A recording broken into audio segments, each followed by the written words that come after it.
சூரி தன்னை கதையின் நாயனாக நிறுத்தியுள்ள இரண்டாவது திரைப்படம்.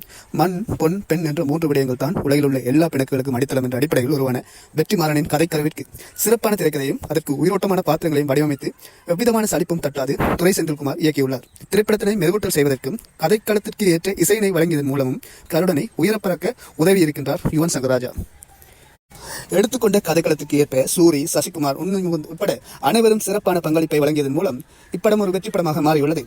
IMDb ரேட்டிங்கில் 8.2 மதிப்பெண்ணை பெற்றுள்ள கருடன் திரைப்படம் வெளியாகிய முதல் நாள் அன்று 3.5 கோடி ரூபாயை வசூலித்துள்ளது. இதற்கு முன்னர் சூரியின் நடிப்பில் வெளியாகிய விடுதலை பாகம் 1 ஆனது 3.85 கோடி ரூபாயை வசூலித்திருந்தது.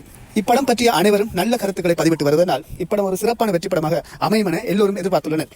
அத்துடன் 2024ஆம் ஆண்டு 6 மாதங்களை கடந்துள்ள நிலையில் முதல் நாள் ஒன்றில் தனுஷ் நடித்த கேப்டன் மில்லர் திரைப்படம் 8.8 கோடியை வசூலிக்க, சுந்தர் சியின் அரண்மனை திரைப்படம் 4.8 கோடியை வசூலித்திருக்க, சூப்பர் ஸ்டார் ரஜினிகாந்தின் லால் சலாமும் சூரி நடித்த கருடன் திரைப்படமும் 3.5 கோடியை வசூலித்திருக்க, கவின் நடித்த ஸ்டார் திரைப்படம் 2.8 கோடியை வசூலித்துள்ளது.